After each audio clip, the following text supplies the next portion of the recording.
Hai penonton, jumpa kembali di podcast kali ini. Mari tong bicara di Honai. Bersama saya Tanti yang menemani Anda ya di podcast ini. Seperti biasa, pasti ada hal-hal baru yang akan kami sampaikan, yang akan kami hadirkan untuk Anda. Bagaimana kisah-kisah inspiratif dan juga hal-hal lain yang akan kita bahas di podcast kali ini. Mari tong bicara di Honai.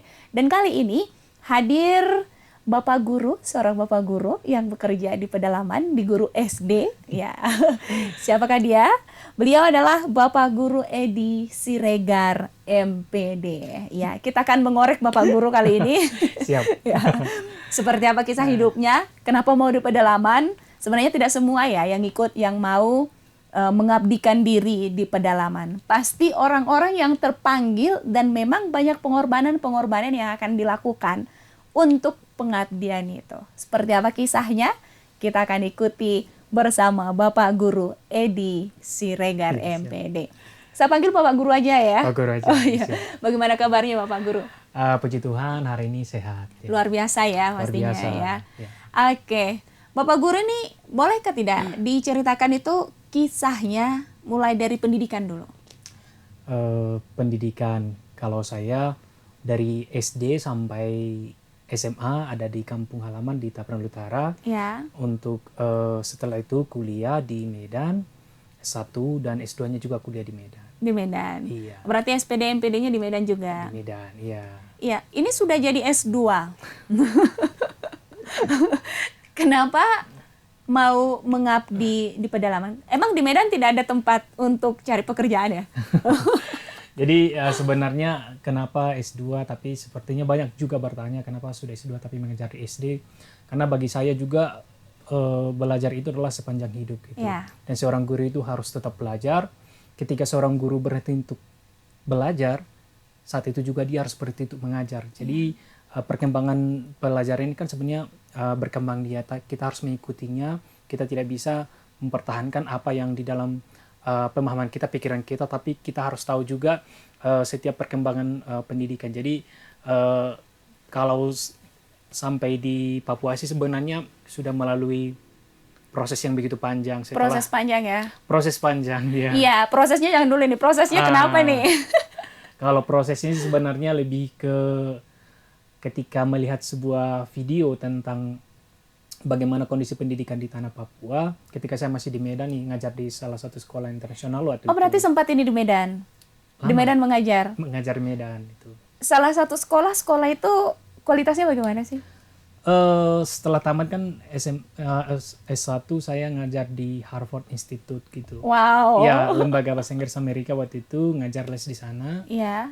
Setelah itu memutuskan untuk masuk ke sekolah formal begitu. Okay. Dan ngajar di salah satu sekolah, ya boleh dibilang sekolah terbaik lah di Medan. Di Medan sana. Ya, jadi proses pembelajarannya itu menggunakan bahasa Inggris gitu. Iya. Kalau masalah gaji saat itu?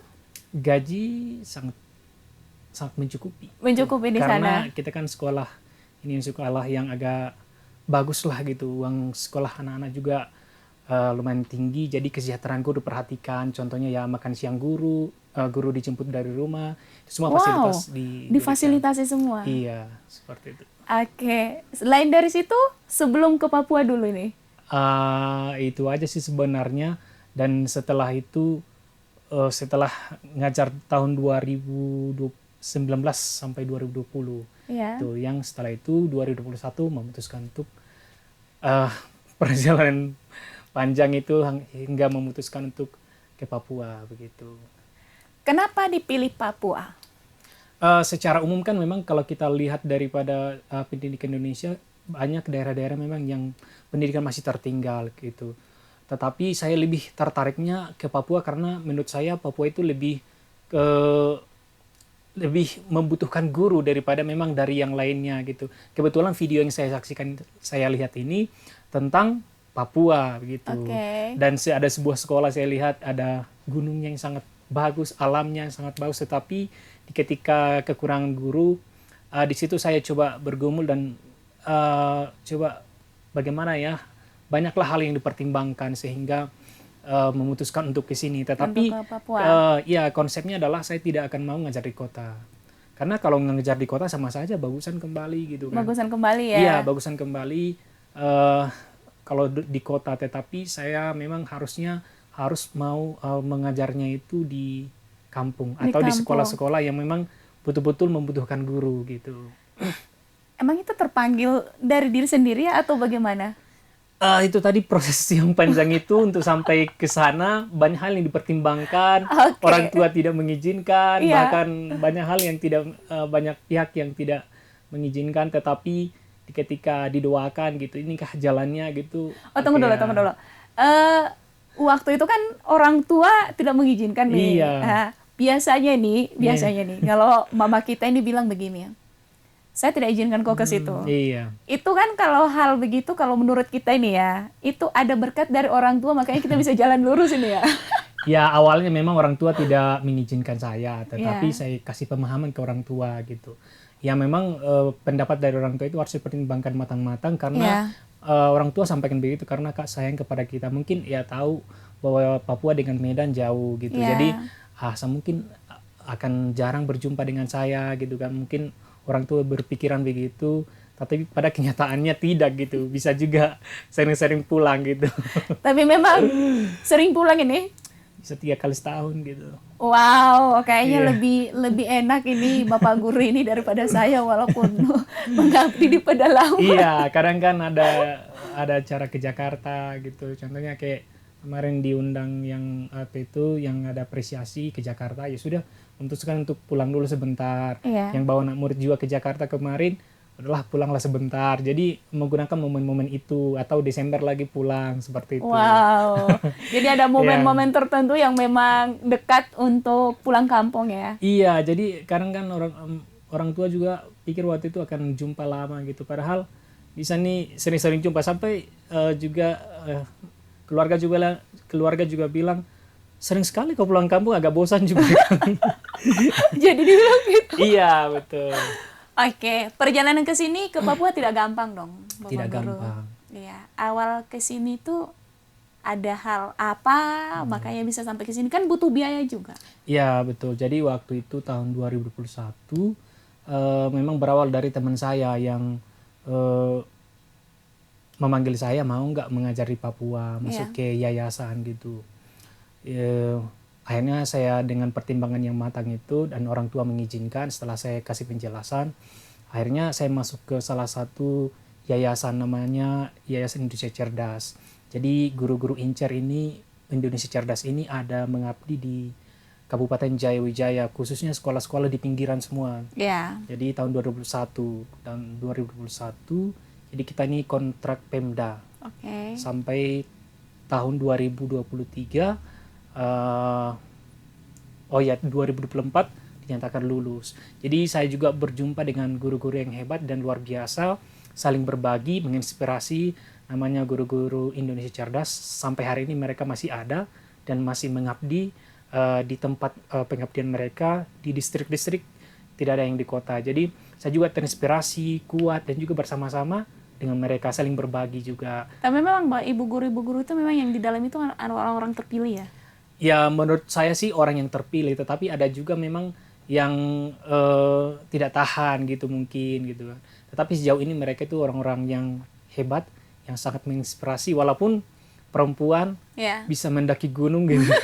Iya, seperti ke distrik Popokoba itu. Ada yang sampai jalan kaki 3 jam, 4 jam gitu.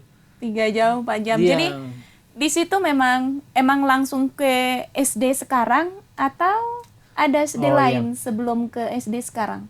Dulu tahun 2021 mendapatkan SK pertama sekali di distrik Musatfa gitu, salah satu sekolah di sana. Tetapi karena sekolah itu juga memang pengen pindah dari sana, banyak orang yang waktu itu agak mabuk gitu. Saya juga pengen pindah sih sebenarnya, tetapi dinas pendidikan memang waktu itu pindahkan juga. Dan setelah itu pindah ke distrik Rulu, sekolah yang tercinta sampai sekarang. Saat ini. Iya. Jadi SK terakhir dari dinas pendidikan di Wabarek SD ini, dan dapat SK juga untuk P3K di situ juga. Di SD Wabarek, Iya. distrik Kurulo. Betul. Bapak Guru, kan sebelum ke sana belum jadi P3K nih? Belum. waktu pergi ke sana nih, kan kita Iya. suka sana nih ceritanya. Iya, betul. Iya. Jadi kalau ke SD Mubarak ini mungkin bukan perasaan Bapak Guru ya, karena mungkin Iya. Bapak Guru tiap hari datang ke sana. Iya. Perasaan kami pergi ke sana itu kayak ninja. Jadi naik, turun, Iya, licin. dan Panas. segala macamnya. Iya. Jadi waktu kami ke sana itu awalnya nih Bapak Guru saya hubungi bilangnya begini, Bapak Guru nanti kalau jalan kaki perjalanannya ke sana berapa jam? Baru habis itu Bapak Gurunya jawab, udah dekat saja cuma 20 menit. Iya. Saya sengaja prank jadi. 20 menit udah. Iya. Tiba begini, ternyata sampai di sana itu kurang lebih 40 menit karena kami memang tidak terbiasa jalan Iya. seperti itu, licin dan semuanya banyak jembatan. Iya. Jadi ternyata 40 menit lebih dengan panas terik matahari baru sampai ke sekolah itu. Iya. Oke. Dan ternyata sekolah itu SD Wobarek Distrik Kurulu. SD Negeri Wobarek. SD Negeri Wobarek Distrik Distrik Kurulu. Kurulu, Iya. iya. Sampai di sana dulu masih honor, Masih honor lah, guru kontrak lah. guru Ah, kontrak. Guru kontrak. Iya. Jalan ke sana Bapak Guru pagi-pagi pergi ke sana jam berapa? Kalau kita sih sebenarnya dulu itu, kalau sekarang mungkin naik turun gitu. Kadang juga menginap. Kalau dulu memang kita turun itu sekali sebulan. Ya, Jadi kita naik, kita itu kadang dijemput anak-anak sampai ke pinggir jalan. sampai ke pinggir jalan. Iya, kadang apa yang kita bawa beras kah atau minyak tanah, gula, kopi itu mereka jemput. Jadi Iya. ini untuk bekal sampai berapa lama kita Iya. bawa ke sana setelah habis makanan atau baterai handphone sudah habis, kan gak ada listrik Iya. kan. Barulah memutuskan untuk turun. Turun lagi. Iya, Oh, berarti memang istilahnya turun ke kota juga untuk ambil stok saja. Iya. Baru habis itu kembali di Betul. sana mengabdi Iya. begitu. Yang pertama, Iya. tidak takut Bapak Guru. Sebenarnya sih yang pertama takut pasti ada gitu, tetapi lebih ke berdoa sih. Maksudnya saya yakin dan percaya kalau kita mengerjakan hal-hal yang baik gitu kan, masyarakat pun akan melihat kita gitu. Dan juga Tuhan pun akan melindungi kita selagi kita memang tujuan kita adalah yang baik gitu. Ya. Jadi pertama sekali kan juga saya belajar banyak hal bahwasanya bagaimana berbaur dengan masyarakat. Contohnya kita ibadah di sana gitu. Walaupun saya memang sebenarnya Protestan, tapi ketika ada Katolik pun di sana, ya tetap juga ibadah, bahkan main musik juga di gereja gitu. Jadi menyesuaikan dengan tempat itu. menyesuaikan. Jadi ada juga acara-acara duka begitu. Ya udah duduk saja diam begitu. Yang nanti datang juga makanan juga. Jadi ikuti saja segala sesuatu, ada duka, ada acara gitu. Setelah itu berapa bulan kemudian masyarakat bilang ganti ini saja, pindahkan kartu keluargamu, KTP-mu ke sini. Mulai Masyarakat tahun di sana. 2021. Iya. Akhirnya mulai 2021 KTP saya pindahkan ke sana. Baru masyarakat juga bilang, sudah kalau biar ada bantuan nanti biar dapat solar cell kah, apakah bantuan dari pemerintah. Karena Jadi waktu masih masyarakat honor yang gitu ini, kan. iya. Belum ASN waktu itu. Jadi beras pun ada dari distrik kita dapat juga. Dapat gitu. juga. Dapat gitu. Jadi ya begitu cara kita untuk mendekatkan diri kepada masyarakat. Memang segala sesuatu itu ada namanya ketidakpercayaan, semuanya begitu. Siapapun yang masuk atau mendekat ke dalam kehidupan kita tidak boleh terlalu mudah percaya gitu. Tetapi sesungguhnya waktu yang membuktikan siapa dia sebenarnya. Apakah dia setia, apa dia memang tujuannya yang lain gitu. Tetapi saya sudah membuktikan 2021 sampai hari ini tetap setia di sana gitu. Bagaimana sih caranya kita untuk bisa bertahan di sana satu dan bisa mendapat kepercayaan dari mereka? Baik. Kalau menurut saya sih maksudnya fokus saja apa yang memang tujuan kita ke sana gitu. Kalau saya di sana kan betul-betul tujuannya untuk pendidikan gitu. Jadi walaupun nanti ada proses-proses yang menyesuaikan itu agak kurang begitu, tetapi contohnya hal-hal anak-anak itu yang tidak mau ke sekolah, kita bangun komunikasi dengan orang tua. Iya. Baru kalau anaknya tidak datang, kita panggil ke sekolah, ada apa gitu. Tadi kita berikan perhatian yang sepenuhnya kepada anak-anak itu, dan ya puji Tuhannya lah sampai sehari ini berjalan dengan baik. Semua prosesnya itu mendapatkan sesuatu yang ini dari masyarakat. Kita apapun kebutuhan kita, kalau kita mungkin dilihat kekurangan kayu bakar, ubi, ikan, mereka serahkan ke kita. Wow. Baru sore-sore juga kalau kita di rumah sambil kita masak air gitu, kadang masyarakat datang, kita minum kopi, cerita panjang lebar, banyak hal yang mau kita ceritakan gitu, bisa nanti berjam-jam cerita. Pokoknya sore-sore itu masyarakat datang ke rumah, setelah pulang sekolah biasanya makan, istirahat sebentar, baru anak-anak kadang ayo cari ikan gitu, habis itu balik malam baru cerita gitu. Jadi saya juga memang kan berusaha untuk jauhkan HP apa begitu kan, mungkin jangan terlalu sibuk dengan sosial media. Kalau saya memang lebih menyukai bicara secara langsung, bertukar pikiran. Akhirnya mereka dapatkan sesuatu dan saya juga dapatkan banyak hal yang dari mereka gitu. Iya, jadi kalau di sana itu memang sampai di sekolah itu, sekolahnya sudah seperti sekarang Bapak Guru? Kalau sekolahnya tahun 2021 masih sejak 2021 sampai sekarang sudah 2 kali berganti kepala sekolah gitu.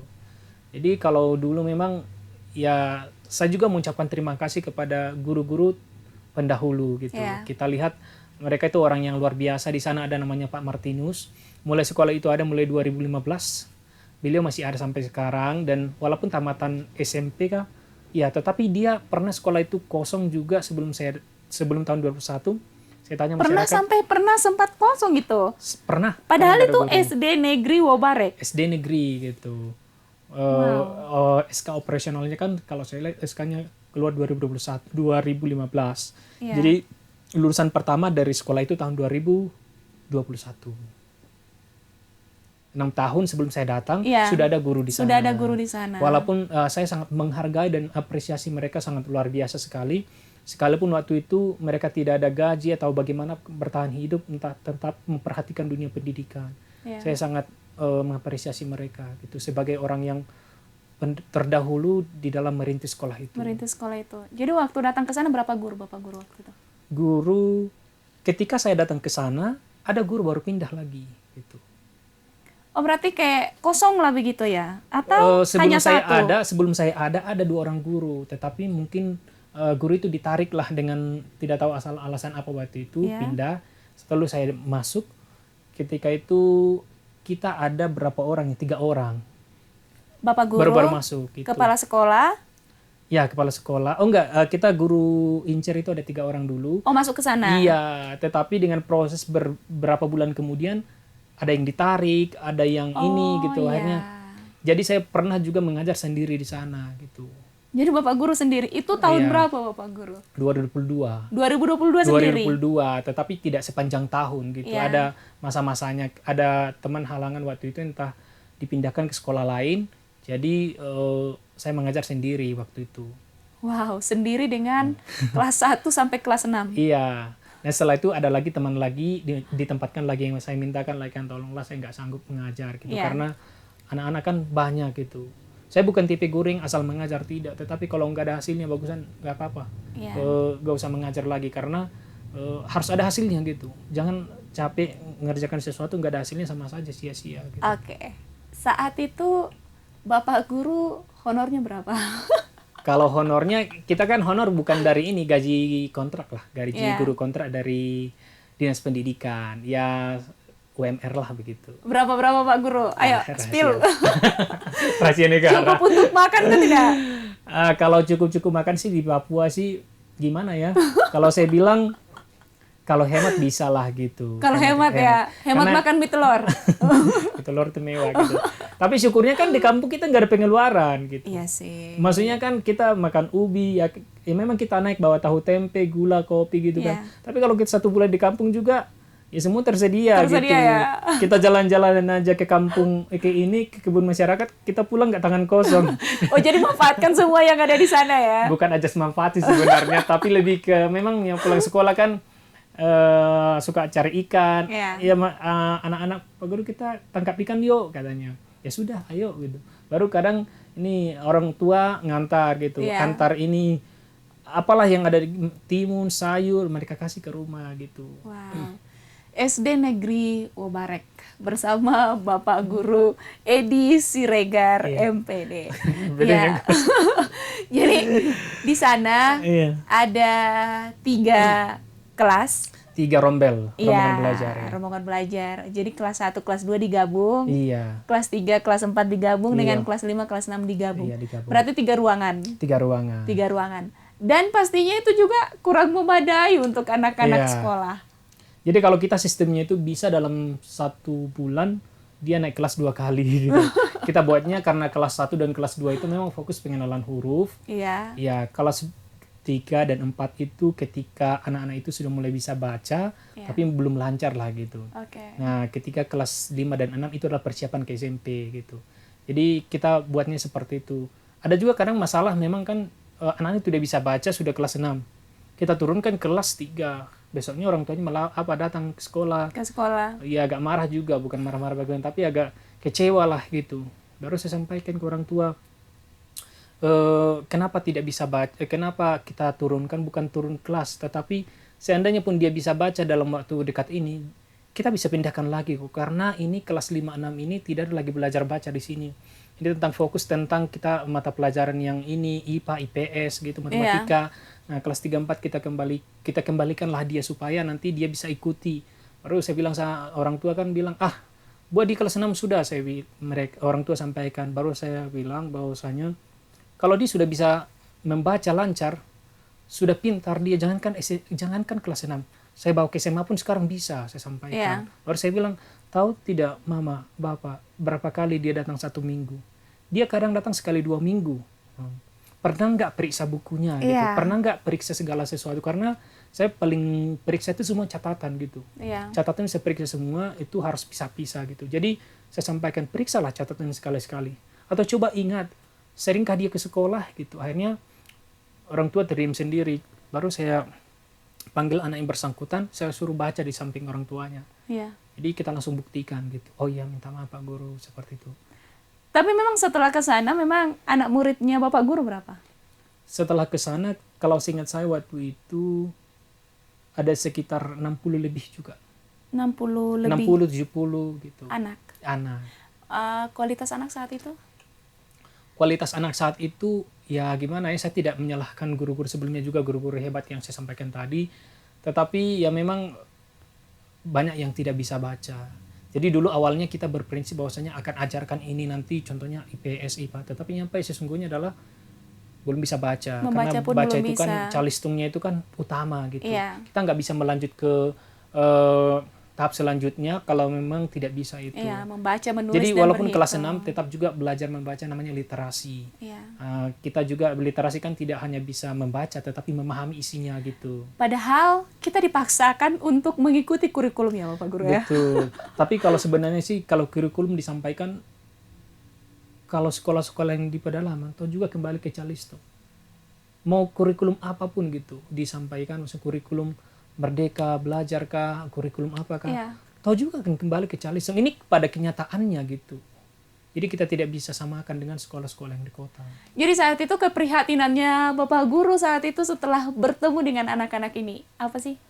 Jadi anak-anak ini sebenarnya saya lihat kan mungkin banyak sekali belum, hampir masih 1/4 yang pakai seragam. Masih 1/4, dan juga mereka itu semangat belajarnya mungkin masih agak kurang gitu. Tetapi itu yang perlu kita perbaiki, dan juga sempat juga kayak mengeluh gitu. Aduh, kok kayak gini ya gitu, kok kayak gini. Pernah putus asa kah tidak Bapak Guru?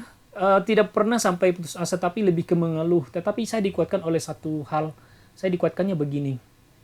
Kalau sudah baik-baik saja semua sudah sempurna di sini, untuk apa lagi kamu datang ke sini? Justru ketika kamu melihat segala sesuatu ketidakberesan ini dan segala sesuatu kekurangan ini, makanya kamu datang ke sini gitu. Seandainya kalau semua guru sudah lengkap, anak-anak sudah pintar, semuanya sudah lengkap, untuk apa lagi? Tetapi justru di ketika inilah tugasmu itu. Akhirnya saya, ayolah, kalau sudah bagus semua ngapain lagi sih ke sini gitu.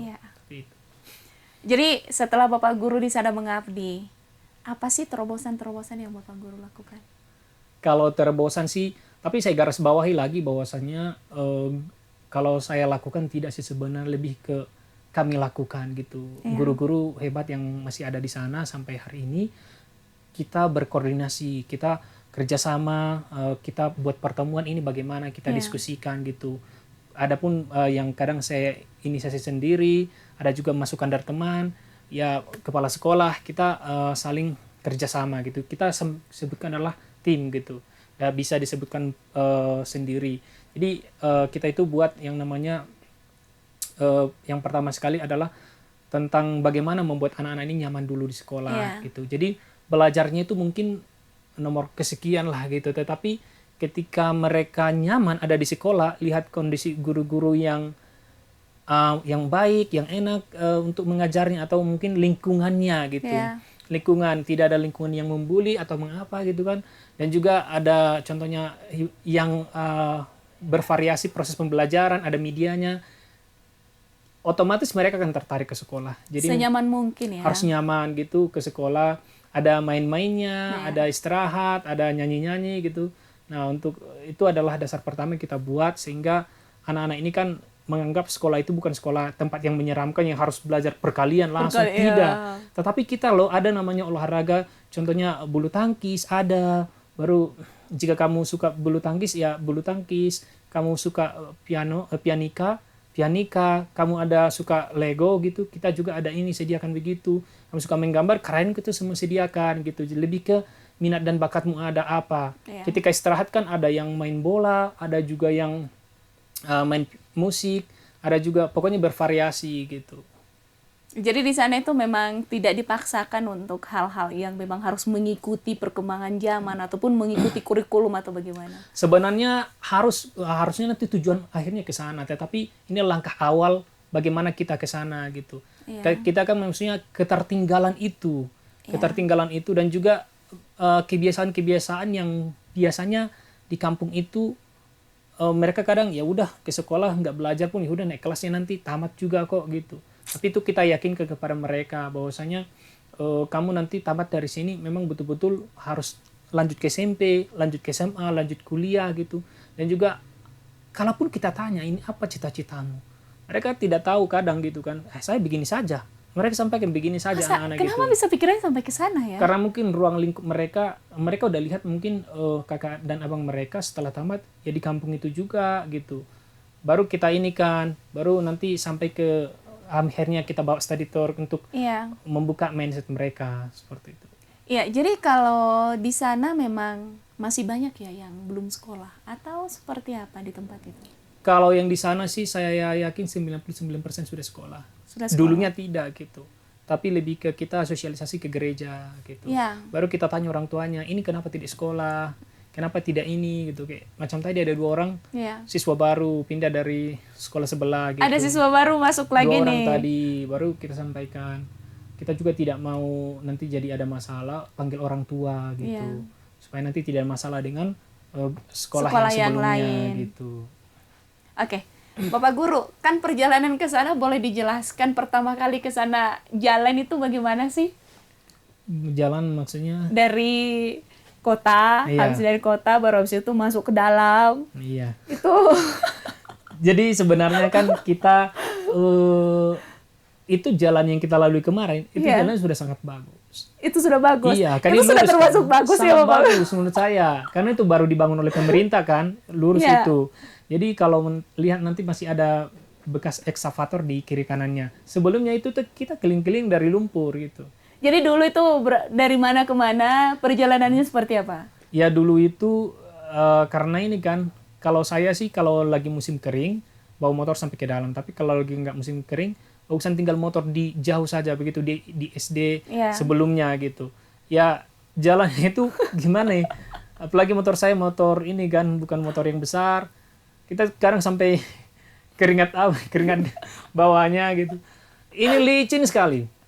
Licin betul-betul, baru kita sampai keringat sekali, istirahat, sekarang sampai duduk cari tenaga dulu gitu sampai ke sana. Apalagi musim hujan gitu.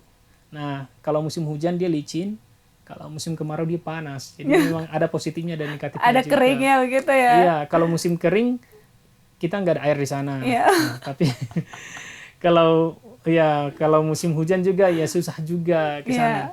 Ya memang udah terbiasa sih sebenarnya.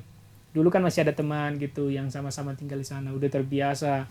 Dan ya puji Tuhan sejauh ini masih kuat karena bisa melihat anak-anak, baru bilang kalau ada yang bisa berbantu Pak Guru, kita jemput dari ini ya. Kalau kita bilang besok jemput saya di sini ya, mereka langsung jemput gitu. Jemput. Bantu kita bawa untuk Bama begitu. Iya, Bapak Guru kan kita udah tahu nih, seorang guru itu harus siapkan mental. Siapkan mental. Kalau sudah capek perjalanan sampai di dalam kelas itu bagaimana sih untuk apa namanya? Menahan emosi, menahan. Kalau saya sih lebih ke ini sampai di sana ya mungkin istirahat dulu sebentar baru mulai pembelajaran gitu. Dan saya memang kan kalau lagi marah, emosi gitu kan.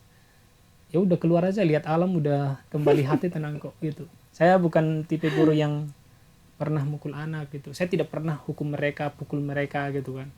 Apalagi karena tidak tahu pelajaran gitu. Tidak pernah gitu. Tetapi ketika anak-anak lagi main-main gitu, kalau saya serius mengajar gitu, capek juga. Saya lebih ke diam gitu. Kalau saya diam mereka udah tahu. Jadi udah keluar dulu, lihat alam, gunung. Setelah damai, oke adik-adik kita lanjutkan pelajaran kita ya. Jadi setelah itu Bapak Guru kan disadarkan bukan hanya mental yang Betul. diganggu, terganggu gitu.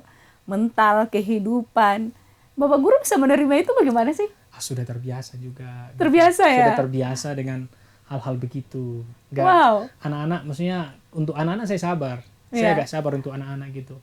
Ya kadang juga kalau sudah marah gitu, bisa sampai anak itu menangis.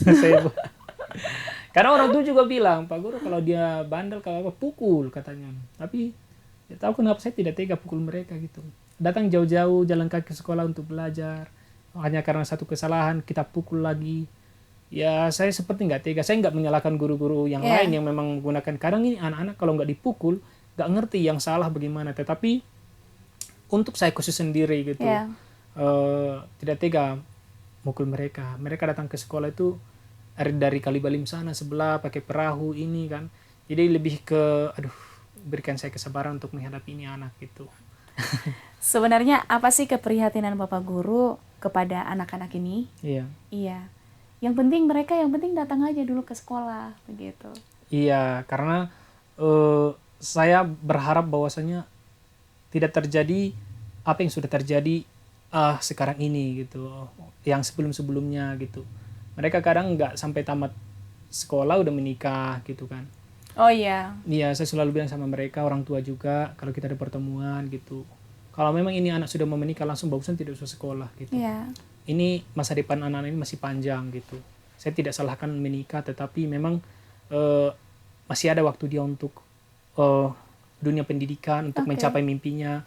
Saya bilang ke mereka, tamat SD harus ke SMP. Saya pantau juga mereka SMP.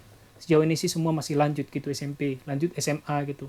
Nanti kalau kamu SMA mau kuliah di Wamena pun bisa, di luar pun bisa gitu. Jadi saya pengen melihat mereka generasi harapan bangsa ini, tanah Papua khususnya gitu kan. Jadi saya merasa bahwasanya mereka itu harus dipersiapkan gitu. Saya tidak pernah menganggap mereka itu kamu nanti begini-begini saja, tidak. Saya tidak tahu, mungkin Tuhan melihat mereka suatu saat mereka menjadi anggota DPR, suatu saat menjadi kepala distrik, atau mungkin mereka kerja di pemerintahan, saya tidak tahu gitu. Tetap menjadi apa mereka. Satu prinsip juga yang mungkin pernah saya sudah sampaikan bahwasanya bahkan ya gubernur ini pun, atau contohnya Bapak yang terdahulu gubernur Papua Lukas NMB, dia dari gunung. Pernah nggak dulu orang tuanya, orang gurunya itu berpikir bahwasanya dia akan menjadi gubernur? Saya yakin tidak. Tetapi kita nggak tahu jalannya Tuhan bagaimana gitu. Makanya ya kita tidak tahu masa depan anak-anak itu bukan di tangan kita, tetapi bagaimana kita membantu dia supaya kelak dia itu membangun tanah ini gitu. Membangun dari segala sesuatu keterpurukan, karena menurut saya hanya pendidikan yang bisa untuk mengubah tempat itu gitu, khususnya tanah Papua, anak-anak gitu. Oke. Ini banyak loh ya, sedikit loh yang seperti Bapak Guru ini. Banyak di luar yang tidak diekspos, banyak tidak gitu. Jadi kadang kemungkinan besar orang itu pergi ke suatu tempat itu salah satu karena materi. Ya, di mana-mana pun itu karena materi. Yang kedua, kenyamanan. Keamanan. Jadi untuk apa saya datang ke tempat itu kalau memang dia tidak bisa ada untung dari saya, feedback. Pasti begitu ya Bapak Guru ya? Ya, kebanyakan sih. Iya. Kebanyakan kan? Iya. Itu tidak bisa dipungkiri kan Bapak Guru? Iya. Iya. Baru kenapa bisa Bapak Guru bisa berpikir begitu ke anak-anak Papua? Oh ya, jadi sebenarnya adalah ketika dia katakan tadi tidak banyak, saya tinggal di lingkungan guru-guru hebat gitu. Ya. Saya tinggal, jadi saya berani katakan tidak hanya saya yang mungkin dalam kondisi yang begini coba menyediakan pendidikan yang bermutu sampai ke pedalaman Papua, tidak hanya saya. Karena saya juga seperti saya sampaikan bahwasanya dulu guru-guru incar itu saya juga mendapatkan banyak hal dari sana gitu. Ya. Ya saya lebih terpanggil sih sebenarnya, pengen hidup saya berdampak gitu. Kalau mau ngajar juga sebenarnya tamat S2 kemarin ada juga lowongan dosen atau bagaimana gitu. Tetapi mencoba untuk mencari panggilan saya apa sih sebenarnya gitu. Dan saya pun ke Mencari jati Papua, diri ya? kesini pun rencananya nggak lama gitu. Tetapi kok tiba-tiba nyaman gitu. Nyaman sekali gitu. Kayak bisa menemukan masyarakat, menjadi keluarga baru gitu kan. Menemukan kemurnian hati itu. Baru anak-anak itu betul-betul, anak-anak ini yang di sini ada anak-anak kan minta maaf sudah mungkin tidak tahu apa-apa, tapi ribut lagi, nggak ada keinginan belajar gitu. Anak-anak yang di sini sekalipun mereka tidak tahu, tetapi keinginan mereka tahu itu besar gitu. Apalagi kita menggunakan metode-metode untuk belajar ini pakai media gitu, mereka sangat tertarik sekali. Bahkan, cepat nangkap ya? Iya, kalau kita memang di tangan yang tepat, mereka sangat bagus sekali. Gitu. Jadi saya ingin membuktikan bahwasanya di tanah Papua ini ketika pendidikan mungkin agak kurang bagus, sehancur apapun sekolahnya, setidak mampu apapun muridnya, sebagaimanapun kondisi tempatnya, kalau ada seorang guru yang komitmen, guru yang betul-betul mau mengabdi yang baik, semua itu bisa gitu. Saya yakin dan percaya, dan itu yang mau saya buktikan ketika bisa sampai saya ke Jakarta, juga anak murid ke Jakarta, itu salah satu hal yang mau saya buktikan gitu. Dan puji Tuhan sejauh ini sudah terbukti gitu. Oke, Bapak Guru boleh diceritakan ke tidak? Kemarin kan SD Negeri Wobarek ini jadi terkenal sebenarnya Bapak Guru. Iya. Jadi terkenal dengan ada seorang anak yang berprestasi dan bisa dibawa sampai ke Jakarta dari SD Wobarek yang jalannya turun naik, licin panas gitu ya. Kayak ninja kalau kita jalan. Ya, silakan Bapak Guru. Itu awalnya itu adalah program daripada Menteri Pendidikan yang baru gitu. Jadi ada itu 7 kebiasaan Indonesia hebat, bangun pagi, sarapan sehat, sampai tidur cepat gitu. Jadi saya selalu mengikutinya gitu. Selalu mengikuti dan coba menerapkan kepada anak-anak semua hal ini gitu. Baik makanan bergizi gitu kan. Kita berikan anak-anak contohnya bubur kacang hijau, apa gitu, biskuit gitu kita berikan kepada mereka. Dan semua itu diterapkan. Dan ada ini dari kementerian ada lomba gitu bagi yang sudah menerapkannya gitu. Ya sudah, saya coba ikuti semua gitu. Baru anak-anak ini kita sampaikan untuk ikut itu di dalam perlombaan itu, ambil bagian baik di dalam senam itu semua, makanan sehat gitu. Dan akhirnya kita coba lomba, kita waktu itu dari Papua Pegunungan menang gitu, juara 1 dari SD Negeri Wobarek. SD Negeri Wobarek dari semua provinsi Papua Pegunungan gitu. Jadi itu waktu itu diseleksi lagi sampai ke setiap provinsi mengirimkan satu yang terbaiknya dari yang terbaik satu itu dikirimkan ke nasional gitu. Ke nasional. Baru di situ kita juga presentasi, sampaikan apa program-program sekolah, baru bawa anak muridnya juga ditanya gimana gitu kan. Mungkin anak ini juga kan waktu itu memang bicaranya juga masih agak takut gitu. Tapi saya training dia, ajari dia berulang-ulang begini cara menjawab, ini masih takut itu. Ya kita dinyatakan terbaik satu, inspiratif 1 dari Papua Pegunungan waktu itu. Kita diundang ke Jakarta waktu itu. Kita ada mendapat penghargaan kemarin di Taman Mini Indonesia Indah gitu. Kita mau dibuat di Hotel Grand Sahid gitu. Kita menginap di sana semua. Difasilitasi oleh Kementerian. Kementerian Pendidikan Dasar Menengah, khususnya Direktorat Guru Sekolah Dasar gitu. Jadi kita semua difasilitasi, dan anak-anak orang masyarakat waktu itu sangat senang sekali gitu. Mereka sangat terharu sekali gitu. Maksudnya sekolah ini dulu eh, seperti tidak dipandang begitu, karena kita tahu bahwasanya sekolah itu kan memang awalnya bukan dibangun pemerintah, tetapi masyarakat yang membuat itu, bahkan atap lalang juga gitu, bukan atap seng seperti sekarang. Iya. Masyarakat yang mengambil bagian dalam mencetus, karena mereka tahu pentingnya pendidikan. Anak-anak mereka sekolah jauh-jauh gitu, akhirnya mereka bentuk itu sekolah dengan kekurangan guru, keterbatasan segala sesuatu. Jadi mereka tidak pernah kepikiran akan hal itu. Sekolah itu akan bisa sampai ke nasional gitu. Dan juga akreditasi pertama sekali gitu. Akreditasi pertama sekali tahun lalu, akreditasi A sekolah kita gitu. SD Negeri Wabarek akreditasi A. Ya, akreditasi A gitu. Itu dari mana itu Bapak Sebelumnya tidak ada terakreditasi kan. Iya. Nah, tidak ada terakreditasi, tiba-tiba langsung nggak tahu juga, mungkin saya juga nggak terima langsung akreditasi A gitu, paling tidak B lah gitu kan. Iya. Masa sekolahnya tidak diterima? Maksudnya saya juga kayak gimana ya, nggak terlalu, saya mau sampaikan bagaimana, maksudnya dari segi fasilitas sangat kurang gitu, tetapi kita berusaha untuk menyediakan pendidikan yang bermutu, karena itu adalah hak setiap anak mendapatkan pendidikan yang bermutu untuk semua moto daripada Kementerian Pendidikan gitu. Iya. Jadi itu hak anak-anak untuk mendapatkan pendidikan yang bermutu. Tapi sekolah itu juga banjir kan Bapak Guru? Banjir sih iya, dia itu rutin setiap bulan awal tahun. Awal tahun bulan 3 sampai bulan 4, kadang sampai merembes ke bulan 5 gitu kan. Dan banjir terparah adalah tahun ini, dari selama sekolah itu ada gitu. Jadi banjir biasanya kan lewat meja lah sedikit gitu. Iya. Baru buku-buku kita sudah buat di atas meja gitu, nggak bakal lewat dari sini. Tiba-tiba ketika kita di kota, melampaui semua gitu.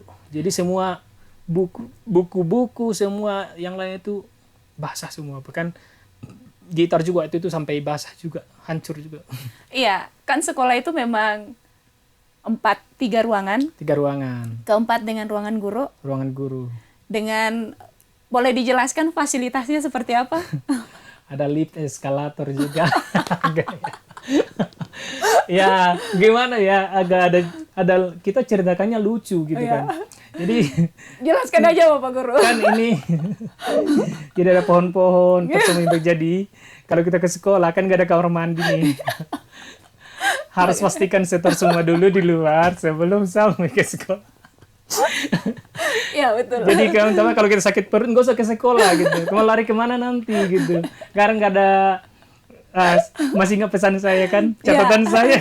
Jadi sebelum kami ke sana, catatannya adalah, oke, boleh ikut, boleh jalan, tapi dengan syarat di sana itu tidak ada kamar mandi. Jadi semuanya itu tolong diselesaikan di kota dulu, baru jalan.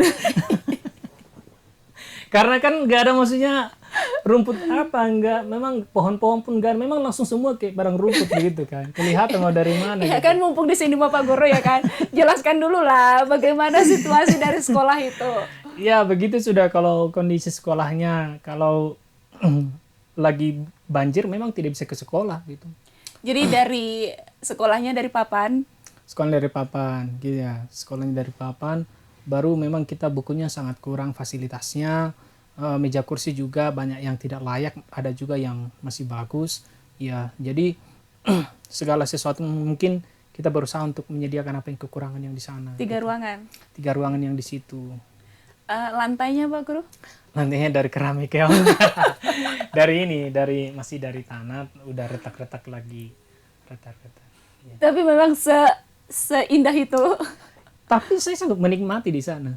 Sangat menikmati sekali. Siang-siang gitu kan ada angin bertiup apa gitu. Aduh, enak. Makanya nyaman sekali kan. Nyaman sekali di sana. Iya, ya. tambah lagi berkebun gitu. Iya. Dengan pagar-pagar sekolah apa Bapak Guru? Pagar sekolah. Maksudnya bagaimana? Pagar sekolahnya apa itu? Pagar sekolah dari pohon itu. Oh iya. Jadi kadang ini masyarakat yang bangun itu semua. Kadang kalau rusak, banjir, masyarakat yang perbaiki. Orang tua gitu. Biasanya komite gitu. Mereka hanya lihat saja sendiri begitu, mereka akan perbaiki. Karena kan di sana saya bertani juga, ajarin mereka juga pertanian bagaimana. Gak pernah mereka tanam bawang gitu, tapi saya tanam bawang waktu itu bagus sekali gitu. Besar buahnya gitu. Tanam bawang.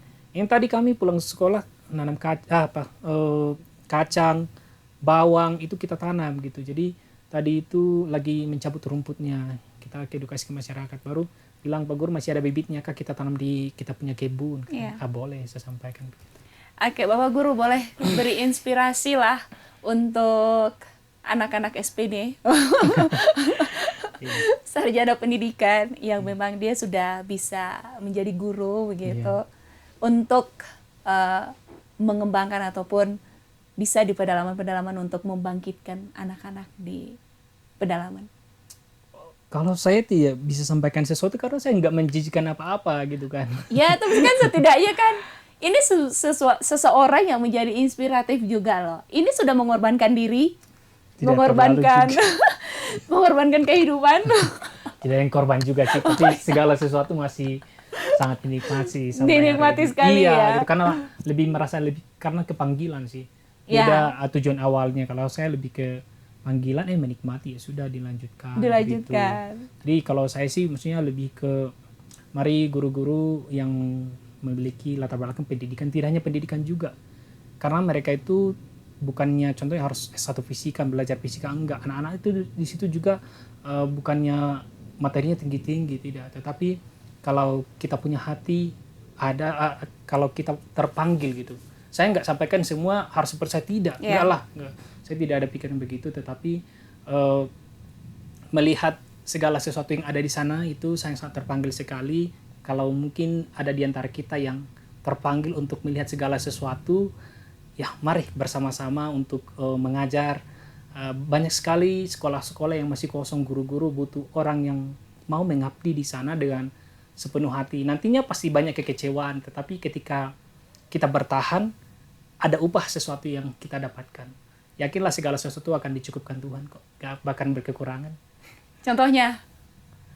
Kalau saya sebenarnya walaupun di sana nggak ada pernah berkekurangan, selalu dicukupkan semua, dan lebih daripada itu banyak berkat-berkat Tuhan yang saya terima gitu. Wow. Saya yakin percaya bahwasanya siapa yang mengajar dan mengabdi dengan baik itu Tuhan akan memperhatikannya gitu. Mengajar dengan baik, dengan sepenuh hati, tujuan yang baik. Tetapi sebaliknya, orang yang datang dengan tujuan yang tidak baik itu akan mendapatkan ininya juga gitu. Banyak tantangan. Kalau saya berapa kali juga dibegal gitu kan, motor ambil gitu. Tapi ada aja yang baru lagi yang datang gitu. Wow. Selalu tersedia kok berkat Tuhan. Berkat Tuhan banyak sekali tanah Papua ini. Asalkan kita memang melayani dengan sepenuh hati gitu. Bukan tujuan-tujuan yang lain gitu. Berarti memang tidak berkekurangan di sana ya. Tidak berkekurangan gitu, malah berkelimpahan juga. Berkelimpahan. Iya, banyak berkat-berkat Tuhan yang kita berkat-berkat Tuhan. Wow, seru sekali ya. Keren sekali memang. Ada yang bisa disampaikan Bapak Guru untuk anak-anak muridnya begitu? Kalau untuk anak-anak murid saya khususnya, Ya. atau anak-anak Papua ya. Ya. Adik-adik bahwasanya tidak ada yang bodoh, tidak ada. Yang banyak itu adalah malas dan tidak mau berusaha. Kalian adalah generasi-generasi Papua yang membangun tanah ini kelak gitu. Kalian adalah harapan untuk kedepannya. Kalau bukan kalian, siapa lagi yang memperhatikan tanah ini? Perhatikan pendidikan baik-baik. Bersekolahlah SD, SMP, SMA, atau kuliah. Kalau mau keluar silahkan keluar, dan jangan lupa akan kembali ke tempat ini kembali untuk memperbaiki segala sesuatu yang ada di tempat ini. Gitu. Kenapa pilih SD? Kalau SD sih sebenarnya saya lebih suka berinteraksi dengan anak. Oh begitu. Kalau saya sih maksudnya mau kuliah pun atau SMP, SMA bisa juga. Ya kan, karena kita berpikir ya kalau mau membangun ya kenapa tidak langsung SMA begitu? Iya, itu terlalu instan ya. Kalau saya sih karena yang pertama memang ya ditempatkan di SD gitu. Tapi saya juga memang butuhnya kan kebanyakan guru di SD gitu. SMP banyak guru gitu, SMA bukan banyak sebenarnya, lebih mencukupi lah gitu. Tapi di SD ini yang dasarnya itu, walaupun saya bukan PGSD gitu, nggak pernah belajar media-media calistung, tidak pernah, tapi lebih ke otodidak saja. Bagaimana sih buat anak-anak ini nyaman, bagaimana bisa mereka mengerti literasi calistung gitu. Iya, makanya sampai sekarang di SD gitu. Bapak Guru, bagaimana sih perasaan Bapak Guru melihat anak ibu guru ataupun guru-guru yang memang dia sudah jadi pegawai di tempat itu, namun tidak pernah datang? Gimana ya? Kalau saya memang tipe guru yang tidak pernah terlalu mau campuri urusan orang. Bukan, gitu. Sebenarnya kan ternyata keamanan itu aman loh. Iya. Gitu. Tempat itu aman loh. Ya, kalau ditanyakan hal itu, saya akan sampaikan bahwasanya kita guru yang mengajar di tempat itu tapi tidak pernah mengajar. Ada satu hal yang mengerikan, itu adalah kita adalah pencuri gitu. Kita adalah pencuri masa depan anak-anak. Harusnya kita yang mengajar mereka. Dan kita adalah perampok. Iya. Yang kita rampok bukan barang. Kalau kita rampok atau kita curi, yang hilang itu barang, bisa saja dicari lagi. Yeah. Tetapi ketika masa depan anak-anak itu, yang harusnya kita yang mengajari mereka. Jadi kalau kita prinsip saya di Wamena ini kan, ketika orang banyak yang mengeluh pencuri, ada perampok yang lain begitu, saya hanya akan tekan bahwasanya kita lah pencuri itu juga. Kalau kita seorang guru yang harusnya mengajar, mendidik anak-anak itu, tetapi tidak mengajar, ya mungkin karena sakit, oke lah gitu. Tidak ada halangan apa-apa, tapi tidak mengajar. Dan hatinya tidak gelisah kalau tidak mengajar, berarti ada sesuatu yang salah. Kitalah yang pencuri dan perampok itu. Masa depan mereka seharusnya kita yang memfasilitasi mereka, mengajar mereka, tapi kita tidak datang, hak mereka kita ambil gitu. Jadi semengerikan itu pikiran saya, tapi nggak pernah saya terlalu mau campuri urusan daripada orang yang tidak mau mengajar. Itu urusanmu dengan Tuhan gitu. Kalau apa yang saya bisa kerjakan, tidak usah lirik kiri kanan, nanti bakalan kita kecewa. Contohnya, gajimu sama kok, gaji kita sama kok, tapi kenapa aku mengajar? Pasti begitu. Tetapi kalau kita lihat itu, kita tidak akan mengajar gitu.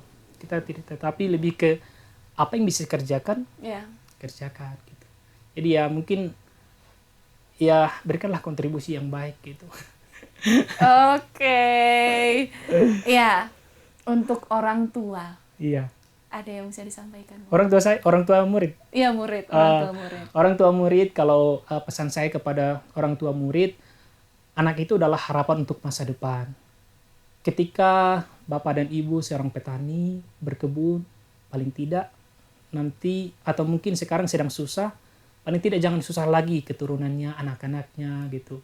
Ketika seorang petani, sekarang jangan lagi petani atau berkebun. Kalau ya berkebun yang ini, yang profesional bisa gitu tuh. Harusnya anak-anak itu nanti bisa lebih tinggi daripada orang tua, dan jangan di bawah, jangan sama atau di bawah, jangan gitu. Tapi kalau mungkin orang tuanya guru, ya anaknya harus bisa nanti jadi ya camat kah, di atas gitu. Jadi satu-satunya yang menjadi solusinya adalah pendidikan. Suatu saat anak-anak itu ada menjadi sandaran dari orang tua, harapan dari orang tua.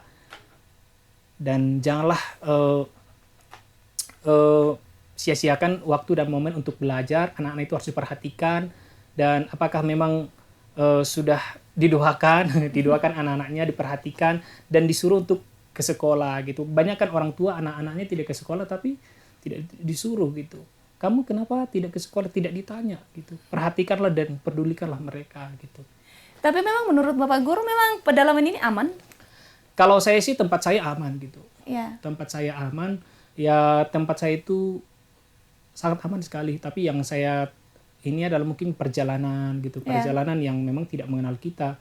Kalau di sana kan memang semua sudah mengenal kita gitu. Ya. Kalau tempat saya sih ya puji Tuhan aman. Tidak aman pernah, ya. Aman sekali. Apa bisa kerjasama dengan guru, dengan orang tua, dengan anak juga? Kedekatannya seperti apa? Ya kita tuh sangat dekat sekali. Ya. Kebetulan juga sekolah itu kan latar belakangnya yang masyarakat yang inisiatif. Berarti keinginannya masyarakat jadi, memang. Jadi segala sesuatu kita harus libatkan dengan orang tua. Apapun contohnya nih, mau bawa anak-anak tadi itu, mau bawa ke Jakarta, mau ke mana gitu, harus pertemuan dulu dengan orang tua.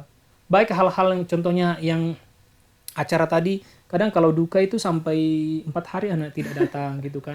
Akhirnya ya bagaimana cara kita undang semua tokoh masyarakat, tokoh gereja, semua kita libatkan karena merasa semua masyarakat, tokoh-tokoh di masyarakat yang memiliki sekolah itu.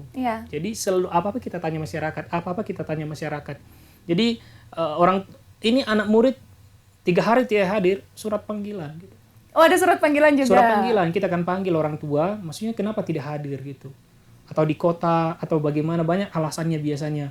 Ada lebih ke ini, sakit apa? Sakit kepala. Aduh, sakit kepala bagaimana gitu kan. Pokoknya orang tua itu kalau tidak hadir anaknya pasti diberitahu, titip pesan.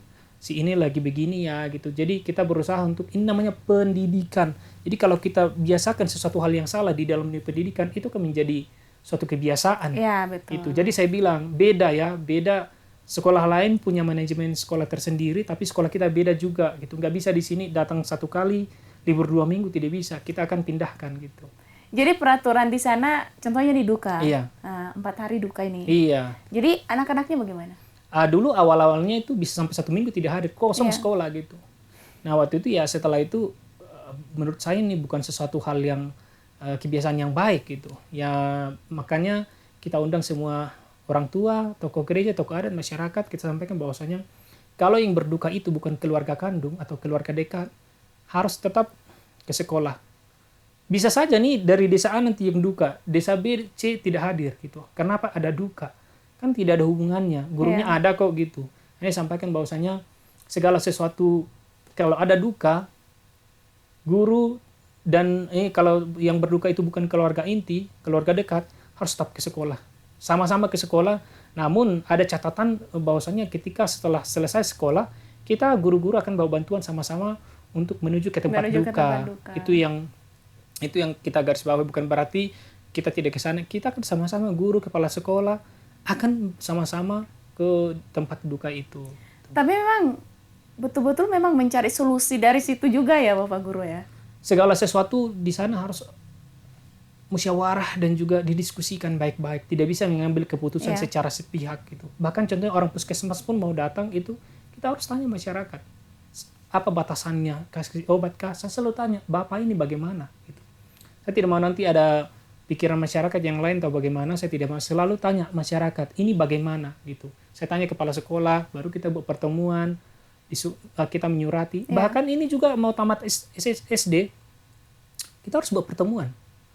Kita tanya dulu, siapa yang mau anaknya di sini harusnya pikirannya adalah sudah harus SMP gitu. Ya sudah, yang tunjuk tangan itu semua kan kita udah ada listnya, ini 10 orang nanti yang lulus. Ketika orang tuanya tunjuk tangan, kita akan lihat umurnya belum mencukupi, kemampuannya belum bisa. Sesuai syarat. Jadi kita tidak usah bicara banyak, contohnya dia belum mencukupi. Kita kasih tunjuk kartu keluarganya, ini belum bisa. Atau kemampuannya, kita kan suruh anak itu langsung baca di sampingnya.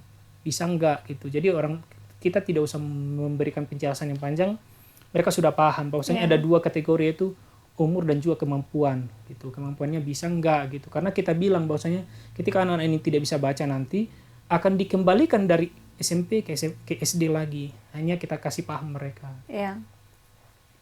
Oke, untuk penutup ini Bapak Guru. Di podcast kita kali ini, mari tong bicara di Honai. Ada yang bisa disampaikan? Silahkan. Tentang guru sih sebenarnya, profesi guru itu bukan profesi yang mudah. Ya. Sangat tidak mudah. A teacher is the architect of soul gitu. Seorang guru adalah seorang arsitek jiwa gitu. Memang pendidikan itu, guru itu tidak bisa berbuat banyak, memang hanya memoles, memperbaiki gitu. Tetapi pendidikan yang dari awal itu ada dari rumah gitu. Latar belakang seorang anak di rumah sangat mempengaruhi di sekolah gitu. Jadi seorang guru adalah seorang arsitek jiwa, dialah yang membentuk hati dan karakter anak itu. Ketika seorang guru salah lukis, salah gambar kepada anak-anak itu akan merusak gambaran gitu. Contohnya semangatnya gitu. Kalau kita kasih semangat yang ini kepada anak-anak, contohnya, kamu tidak bisa, otomatis dia akan mengikutinya. Ada suatu teori yang sangat luar biasa tentang children psychology, mengatakan bahwasanya ada teori looking glass self. Teori looking glass self ini adalah mengatakan bahwasanya ketika kita menuduhkan sesuatu kepada seseorang dan kita sering menuduhkannya, baik itu positif atau negatif, orang itu akan mengikutinya. Gitu. Jadi ketika kita bilang sama anak-anak, nggak bisa lagi kamu itu, sudah, ya nggak bisa lagi. Ya, kamu minta maaf, tidak bisa keluarkan kata bodoh ya. Kamu bodoh sekali, tidak tahu apa-apa gitu. Akhirnya lama-kelamaan dia kan tertuduh gitu. Jadi dia merasa, iya saya bodoh kok, saya tidak bisa ini. Akhirnya mengikuti. Tetapi ketika teori looking glass self-nya itu mengatakan bahwasanya, adik, saya lihat kok itu nanti jadi anggota DPR, kamu itu hebat sekali. Kamu kemampuan apa menjadi sebuah skillnya atau kelebihannya kita kembangkan, kita puji dia. Kamu belajar boleh, kamu itu nanti bisa pelukis, bisa kamu jadi pilot, bisa kamu jadi ini nanti gitu. Maka kita ulang-ulang gitu, maka orang itu akan mengikuti pelan-pelan. Oh, saya akan jadi ini, saya akan jadi ini. Jadi belajar guru menjadi seorang guru itu harus betul-betul melihat psikologi anak juga. Tidak bisa asal bicara, tetapi pas nggak bahasa itu disampaikan kepada anak-anak itu. Kita juga waktu kita sekolah dulu pasti masih ada ingat perkataan guru yang menyakitkan sampai hari ini. Ya, betul. Ya. Tapi ada juga yang baik yang masih kita ingat gitu. Iya. Sampai seumur hidup, apapun yang kita sampaikan, mungkin kita pikir, sekedar ini selesai akan lupa. Enggak. Ya. Sebagaimanapun anak itu akan suatu saat mengingat sesuatu yang baik dan juga yang buruk dari kita. Setiap guru punya kenangan tersendiri. Bagi anak-anak murid pasti ada memorinya. Memori apakah yang baik pasti ada, yang buruk pasti ada gitu. Wow, mungkin seperti itu. Menginspirasi sekali pastinya ya, mengabdi di pedalaman. Baik, terima kasih banyak Bapak Guru Edi. Terima kasih. Bapak Guru Edi Siregar MPD. Tidak disebutkan MPD. Yang mengabdi di pedalaman. Oke, terima kasih banyak Bapak Guru sudah hadir di RRI di podcast kali ini. Siap. Ya. Ditunggu podcastnya, jangan lupa ditonton. Pasti ditonton ya. Oh, iya. Nanti dibagikan juga. Dibagikan juga. Iya. Dan penonton podcast Mari Tong Bicara di Honai, itulah tadi podcast kita ya bersama Bapak Guru Edi Siregar MPD, mengabdi di pedalaman. Seorang guru yang mengabdi di pedalaman dan pastinya sampai sekarang sudah berkembang sekolahnya dan pastinya juga butuh perhatian, butuh semuanya untuk fasilitas-fasilitas yang bisa memadai hingga fasilitas jalan sampai ke sana nantinya. Ya, kami berharap dengan adanya podcast ini seluruh stakeholder bisa berpartisipasi ataupun bisa tergeruh hatinya untuk melihat SD Negeri Wobarek di distrik Korolo. Dan akhirnya saya Tanti pamit undur diri. Dadah.